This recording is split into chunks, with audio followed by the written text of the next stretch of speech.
Hello and welcome to our special coverage of the Russian invasion of Ukraine. I'm Ladi Akiridulwale. The headlines. Ukrainian President Volodymyr Zelensky making personal changes. There's a cabinet reshuffle happening.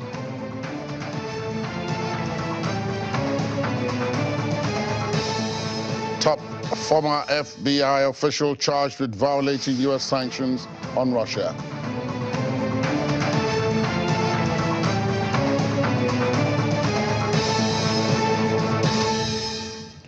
And German Patriot air defense squadrons start journey to Poland.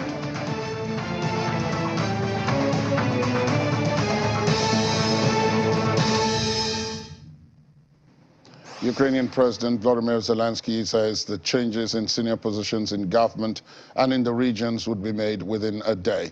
The president had previously pledged to crack down on corruption at all levels amidst a series of allegations of bribe-taking and dubious practices. There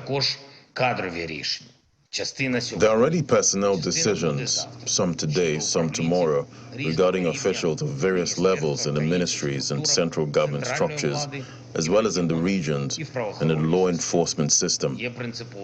There's a principled decision of the National Security and Defense Council regarding the departure of officials abroad. It applies to all officials of the central authorities, various other levels of local government. It applies to law enforcement officials, people's deputies, prosecutors, and all those who have to work for the state and within the state. If they want to rest now, they'll rest outside the public service. Officials will no longer be able to travel abroad for vacation or for some other non-governmental purpose. Another decision of the National Security and Defense Council today concerns our spiritual independence, which we are strengthening and will continue to strengthen. Sanctions were introduced against 22 people, citizens of Russia, who under the guise of spirituality support terror and genocidal policy.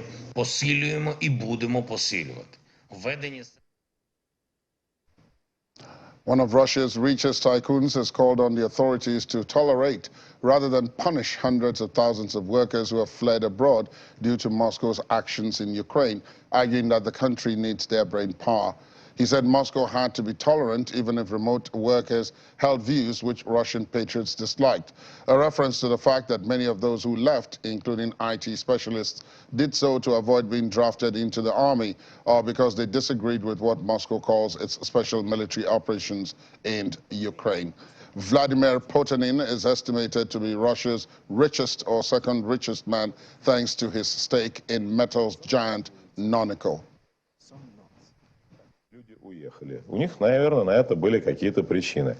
People have left. They must have had some reasons for it. Some people agree with it, some not. But they, most of them, continue to work for us, for our country, for our economy, for their companies. Some of them will return, some not. Why would you push them away? Why would you prosecute them? They will just find jobs elsewhere. They were not born yesterday. Why would you indiscriminately whip them away? They are our strength, not our weakness. Their brains, the ability to make products, which we are catastrophically short of. It's time we ended this rant. There are people who are enemies, who do harm and cause damage to the country. They may be here or there. They must face trial. Their guilt must be proven and punished according to the law. But those who think differently must be assessed by their inputs into our common work.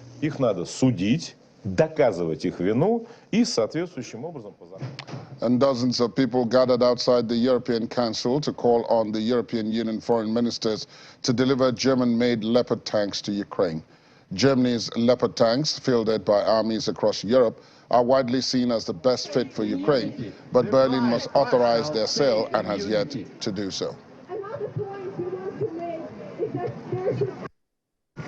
And we're here to first ask for more weapons to Germany personally for Leopards, and also for the Minister of Foreign Affairs. We're asking to include in the 10th packet of sanctions ban on Russian diamonds, lower price cap for Russian oil, and also ban on Russian nuclear energy.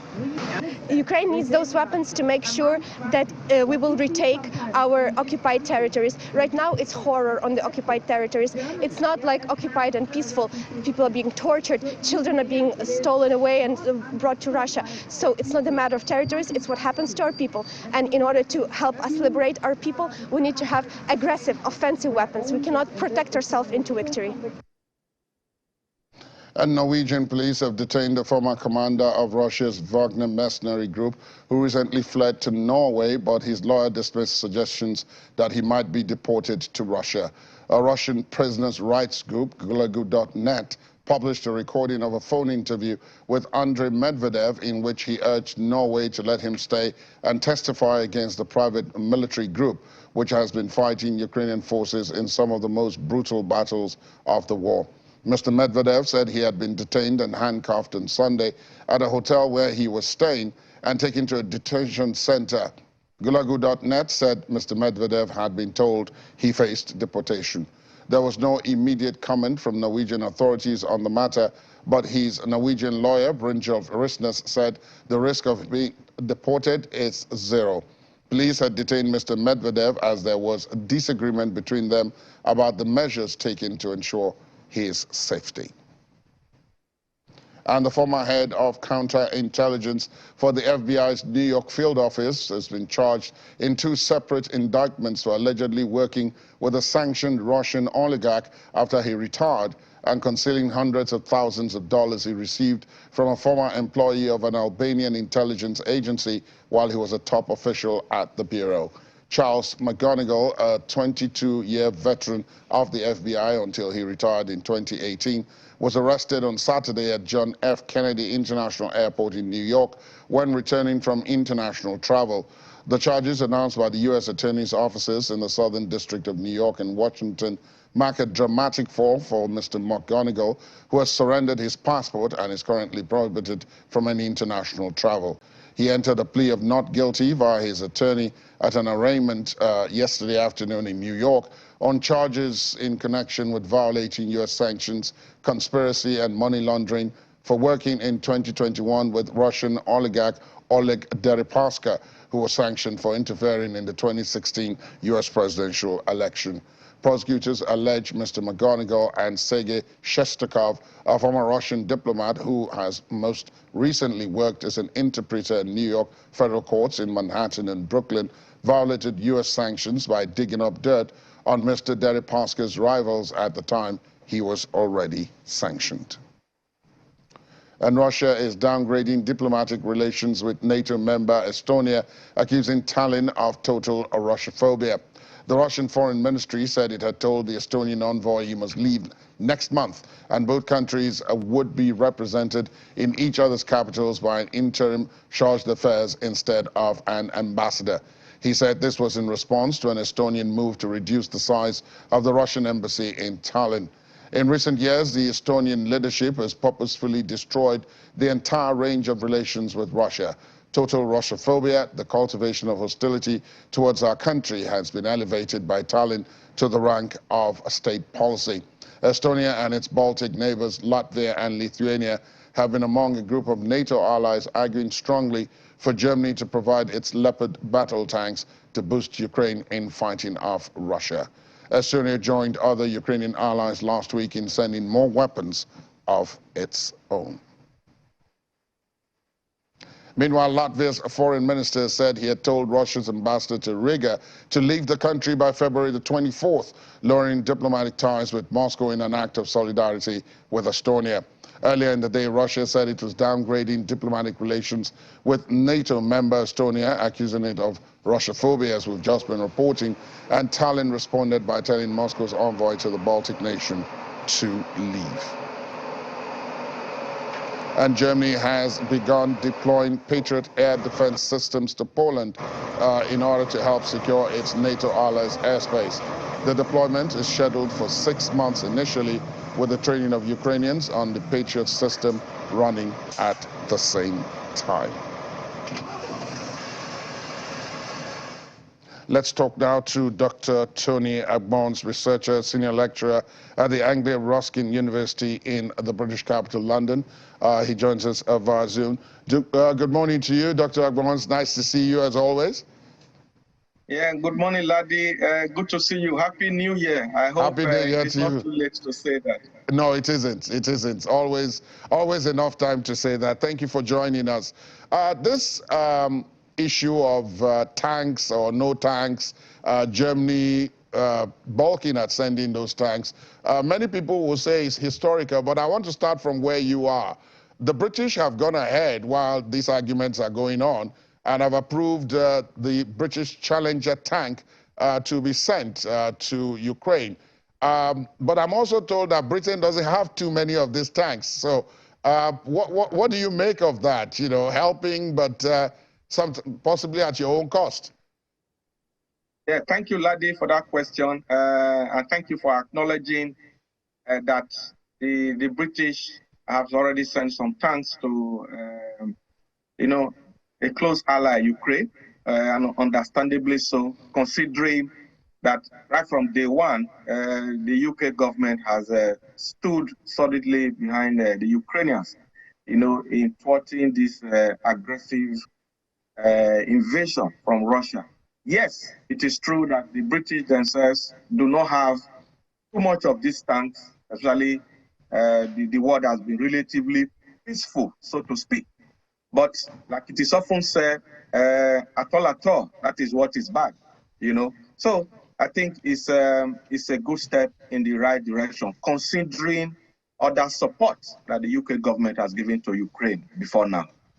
Now, why I raise that is because on the continent, in Europe, the arguments go on. While some countries, just like Britain, France, and a couple of others have said, look, we're going to send some things to Ukraine, including this vexed tanks. But everybody seems to be putting pressure on Germany for these Leopard tanks. And Germany has said, we're not sending it except the United States approves and decides to send its own Abrams tanks. What do you make of that? Yeah, I think I've been looking at the back and forth going on between Germany, Poland, the EU, and some other European nations. And I think the Germans are just trying to be very careful, considering what they went through, during the Second World War. I really not blame the Germans. And I also look at it tactically. I think the Germans are also trying not to escalate this crisis, especially when you reason and figure out that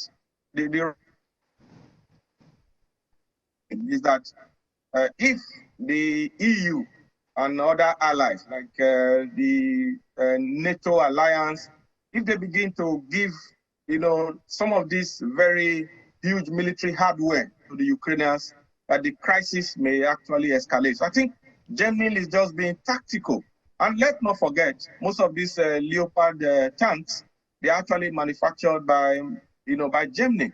So I think everybody is just being careful, trying to see how to de-escalate instead of escalating the crisis. But Poland have said that they will likely go ahead to supply their own tanks to help Ukraine. We recall that, that snare piece that broke off the other time, the missile, it did kill a few people in a Polish village. So I think this is more of a strategic, watch the clock kind of view that Germany is taking. Let's not also forget, the way the German system runs, it's only the economic ministry of Germany that can actually approve these tanks going to Ukraine. So that is what it is at the moment. The other part of this, as you rightly pointed out, is that the Germans have history to look at in being very careful in joining conflicts. That's apart from the fact that prior to this situation in Ukraine, the Germans and the Russians have enjoyed a very close relationship. I think one or two, if I'm not mistaken, German chancellors have gone on after their terms in office to be part of very large Russian economic interests. So there is also that. But perhaps the question to ask you is that if Poland, as you just referenced, decides to send its own Leopard tanks without Germany's permission, this could have impact later on after this conflict is over, because that would mean that Poland has violated the terms under which Germany sold these tanks in the first place. Absolutely, Ladi. And that is why the Polish Prime Minister, Mateusz Morawiecki, has been a bit tentative. And I think they are trying to appeal to the Germans to give a tacit approval, because it's not something really, you know, in military intelligence and military cooperation between nations, there are agreements in usage of some of these hardware. So I think the Polish government are also, you know, doing a lot of underhand diplomacy, you know, trying to talk to the Germans to see how the deployment of these tanks will happen. But I think the way I look at it, this is just my personal analysis of what is happening on the ground right now. I think the 27 member EU nations, they are trying, and the NATO alliance, they are trying to, you know, size up Russian reactions. And of course, you saw what Russia did. The Russian Foreign Minister Lavrov, he was in South Africa this last week. There's a lot going on, a lot of diplomacy going on. And Ladi, I must tell you this, the point at which the world is now with this Russian invasion of Ukraine, we just pray that it doesn't escalate and that other nations are not drawn in. But if you look at it, we are at the level now where nations are saying, oh, we will send anti-Patriot missile, we will send tanks. So gradually, this war is getting to a very dangerous dimension. Now, inside the UK where you are, there are other things happening as well, which are in some ways linked with this crisis in Ukraine. The ever-present cost of living and the season of strikes. I wondered if you could update us on that, because you are living through it on a day-to-day basis. When I spoke to you before, just before or immediately after the Christmas holidays, but before the New Year, you referenced the fact that it's not looking good. Has the situation improved since then? Ladi, you are going to that zone again. I must tell you that the perimeter is not looking good. We are all reeling, including myself. I'm not going to take myself out of this. And for some reason, nature also decided to throw a punch at us. It's been very cold here. It's been freezing, and people are reeling. The word on the street, people are in pains. And there's practically nothing anybody can do. And then you mentioned the strike. The strikes have been on, ambulance drivers, railway workers, nurses, the border force, the postal workers, even junior doctors are threatening now, they've balloted. So it's been a catalog of strikes upon strikes. And the alarming thing is that the government of the day have not had a hand on it. There's not been serious negotiations. They have not been sincere with the people. And as I speak to you, a lot of strikes are also being planned for the end of this month and in early February by different unions, ROMT, UNICEF, all of them. They are all, pushing to go on strike. And even my constituency, the education sector, universities and colleges, teachers in secondary and primary, they are all going to go on strike, in batches in February and March. And these are serious discussion to the fragile UK economy occasioned by the Russian-Ukraine crisis. So that is where we are. There's a lot of uncertainty here and not a way to start the new year. Indeed, it's quite tough. All the reports we have indicate that it is quite tough. But I guess the government may not be able to respond because, as you had told us on the previous occasion, if it was to engage in negotiations, that would probably lead to rises. And where is it to find the money to pay? So which is why they seem to be keeping mute. Absolutely. I think the government is afraid that if they get to answer one of the unions, the others will come, they swarm on them like bees and honey. So I think they are just being careful. But what most of us, keen observers like us are saying is that it's no alternative to negotiations. We need to be honest with people, open, come to the round table and discuss. And like I always say, in negotiations, you can't get everything. You win some, you lose some. Indeed. Dr. Agbos, as always, a pleasure having you with us on the program. Thank you for your time this morning. Thank you, Ladi. Have a great day. And after the break, Russia's Foreign Minister Sergei Lavrov says conflict with the West is almost a real. We'll have details in a moment. Please stay on with us.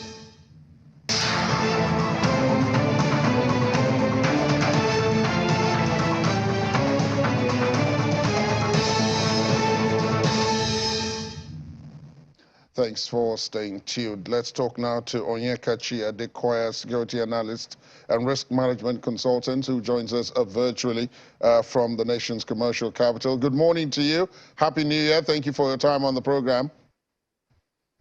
Yeah, good morning, Ladi, and Happy New Year to you and to the viewers. Let's begin from this issue of the tanks, supply, not to supply, and so on. It occurs to me, or it did occur to me, that all of this is risk management. It's a risk management strategy on the part of the Germans. We could give all kinds of reasons why this is a risk, particularly for Germany, but I'll allow you to do that. What do you make of this, looking at it from that prism? Yeah, I think you're spot on in your assessment and in the way you have couched it. Of course, we can talk about history of the Germans and wars. But if you look at it from this perspective of the economy, Germany has the largest economy in Europe, and that economy is under a serious risk of recession. The German economy has lost about 4% of its GDP. Germany thrived off of cheap and very available Russian gas. If we recall, then President Donald Trump used to complain very bitterly about the Nord Stream pipeline, the Nord Stream 1, Nord Stream 2. Now, if you just suppose Germany's position, India just was announced to have overtaken China in their population growth metrics. The East, and that would be China, Pakistan, India, currently now being fueled by cheap Russian gas. So in terms of competing in the global space, Germany has a lot to worry about.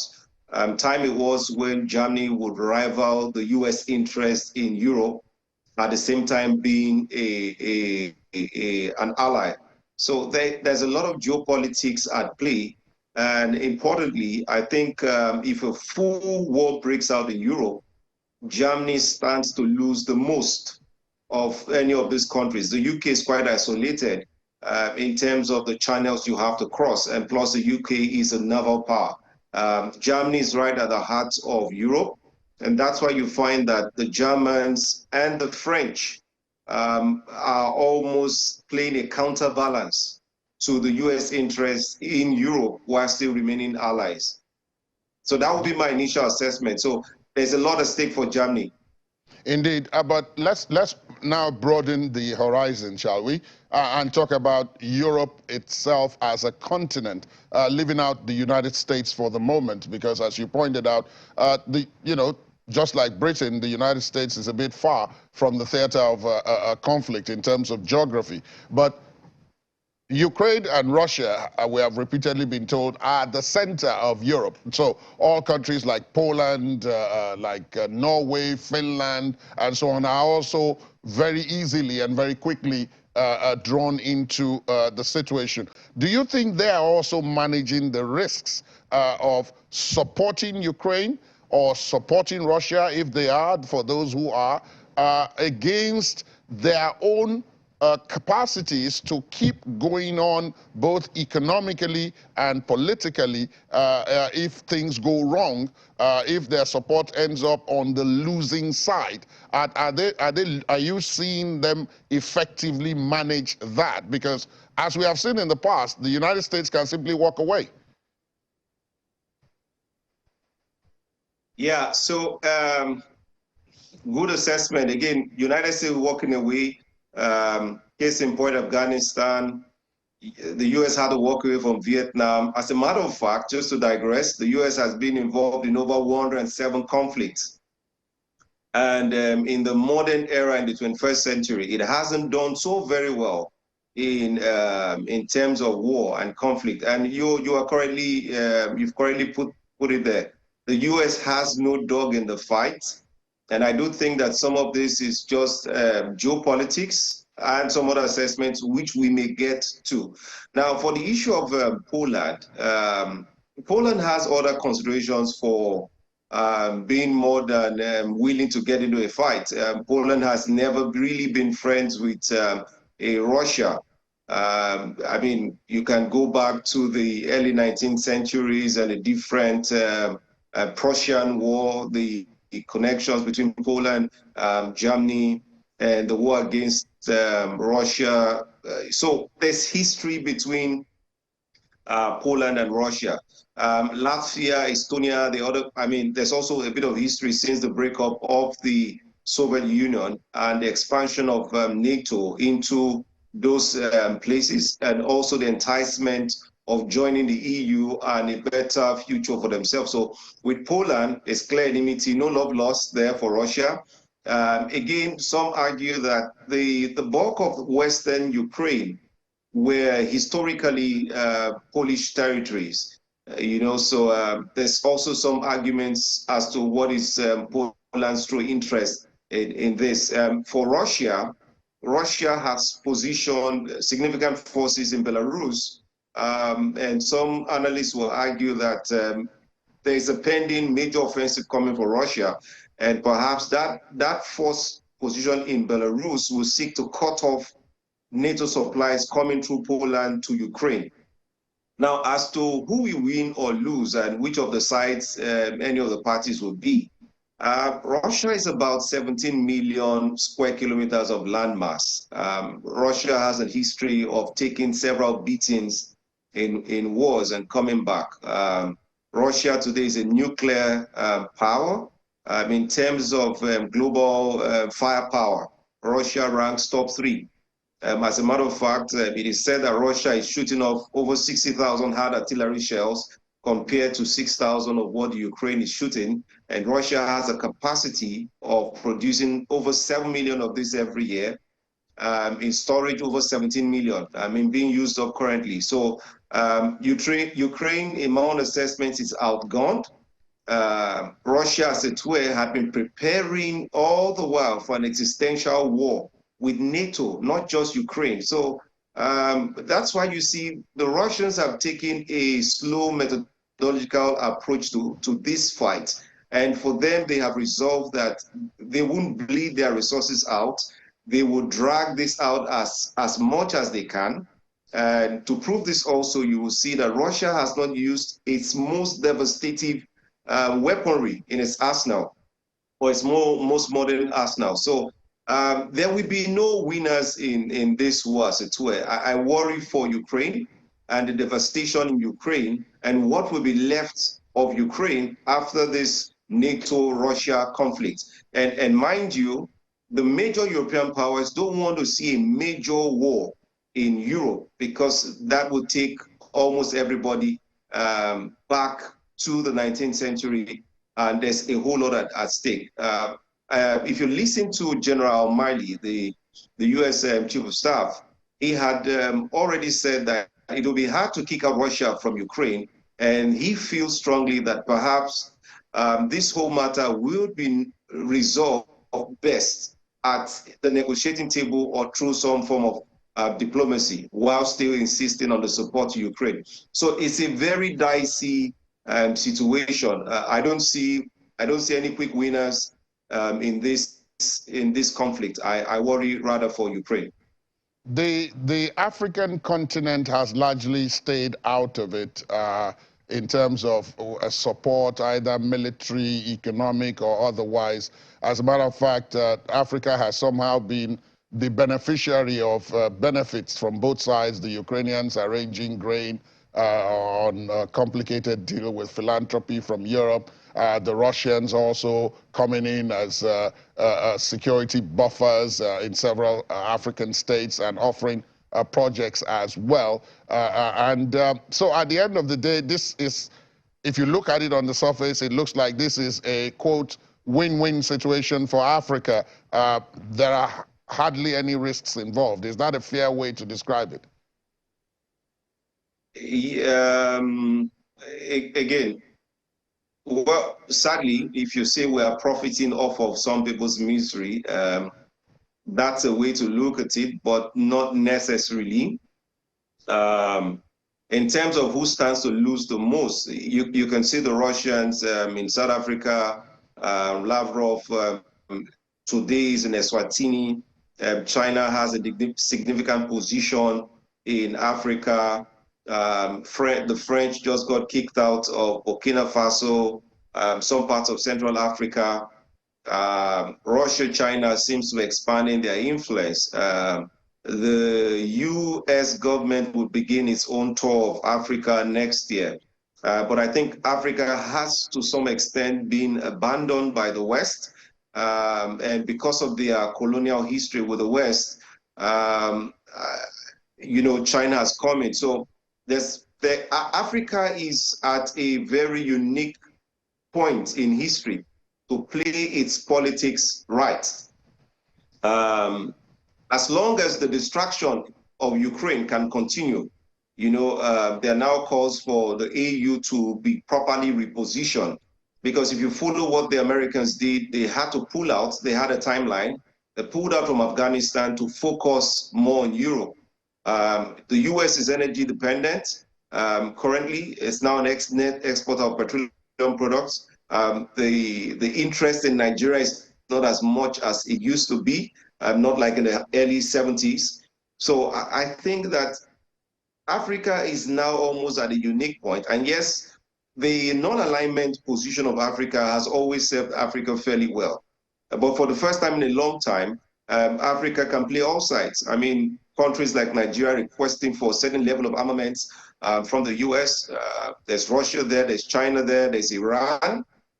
You know, so Africa is looking quite beautiful. There's a lot of base metals, commodities in Africa. And don't forget that the world is now experiencing a commodity super cycle, which in our assessment will drag on for the next 5 years, or at most culminate in a major global catastrophe or crisis in the year 2025, even as estimated by Bloomberg and Oxford Economics. So yes, Africa is at a unique position now in history.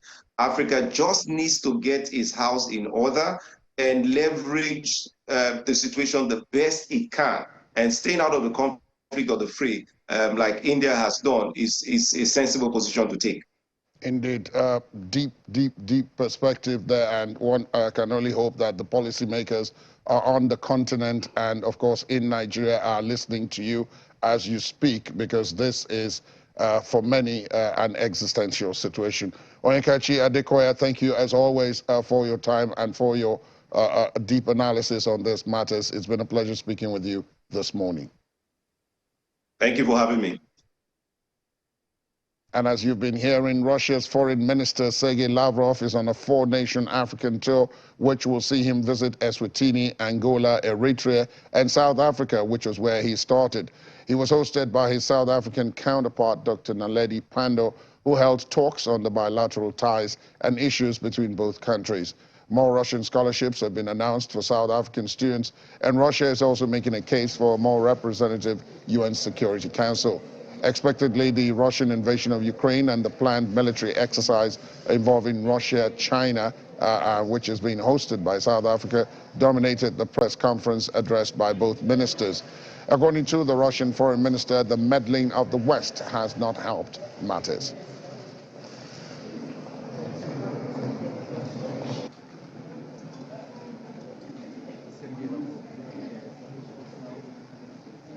If you are a good diplomat, if you respect the sovereignty of other countries, you know that Russia has explained why it's doing what it is, and West has refused to comment on our president's explications of what is going on. They just take the 24th of February out of the context, and they ignore everything else. This situation had been developing for years with the direct assistance of Western countries, but no one recalls that the history has been just cancelled, and the tragedies of Donetsk and Luhansk, the bombardments in Donbass are still underway, and Western countries understand that these areas are attacked with Western weapons on purpose. It wasn't that someone shot at a missile and it fell accidentally at a civilian facility. No, they do it on purpose. They choose these facilities themselves. We have been explaining why we are doing what we are doing after 8 years of fruitless hopes that the Minsk agreements will be implemented. We had to do what we do. If you respect other countries, and why don't you let them adopt their own stance? Why do you demand that they join your sanctions? So that's why the notion of democracy is very specific in the Western countries, and the West doesn't want any democracy in international affairs. They have only jungles and a blooming garden, that's all. Meanwhile, Mr. Lavrov says that conflict between Moscow and the West could no longer be defined as a hybrid war, but was closer to a real one as he blasted the West for sending billions of dollars of arms to Kiev. Earlier, Kremlin spokesperson Dmitry Peskov has said the splits in Europe over whether to provide tanks to Kiev showed there was increasing nervousness within the NATO military alliance. Since the start of what Russia calls a special military operation in Ukraine, Moscow has declared 4 Ukrainian provinces to be part of Russia. It says it had to act to protect Russian speakers in eastern Ukraine from prosecution and to prevent an aggressive West using Ukraine to threaten Russia. When we talk about what is happening in Ukraine, it's a war, not a hybrid one, almost a real war, that the West has been plotting for a long time against Russia. The goal is to destroy everything Russian, from language to culture, that has been in Ukraine for centuries, and to prohibit people from speaking their mother tongue. The Ukrainian grain deal is more or less fulfilled. However, less than 10% of grain is sent to the poorest countries.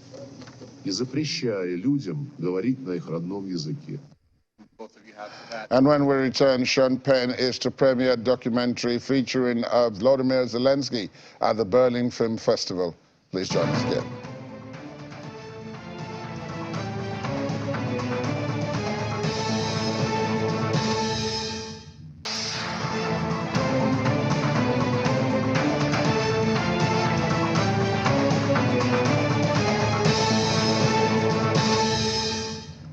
Welcome back. Thanks for staying tuned. It is too early, that's a quote, to talk about a potential 2024 election bid for Russian President Vladimir Putin, and that's according to Kremlin spokesman Dmitry Peskov.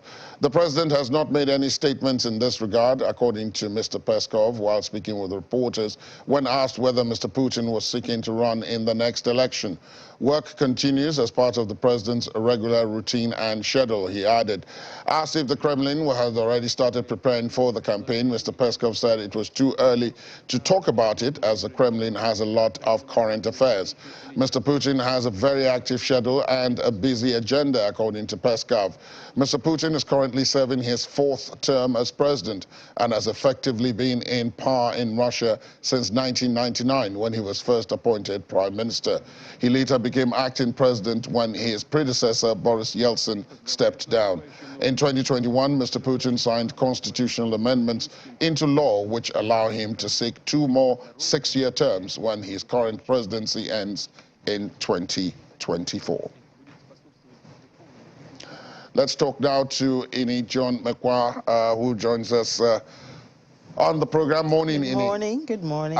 Turkey is successfully completing a deal to pay for Russian grain in rubles. Well, this is a natural consequence of what we've been reporting. Yes, so it's just expanding the net for Russia, making the ruble more in demand and more valuable. So now Turkey has joined that line, and they say they are looking at Egypt next. I know last week yourself and Ladi, you talked about the exchange. That's where right. they have now also included the Egyptian pound. Right. So something is actually happening in the African corridor, because if they are trading in Egyptian pound, and then we see them that they're also working with Egypt to get their grains or their products or commodities paid in rubles, then that's another thing.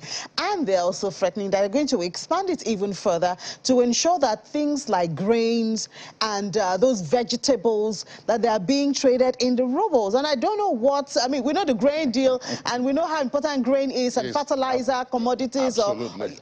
I mean, I don't know what's going to happen with the unfriendly countries if Russia decides to go Perhaps this route. many countries would like to leave that bracket and move to the bracket of friendly countries where food is concerned. And speaking about that, the South African government has said, look, we're going to continue with our relationship with Russia, particularly economic. Yes.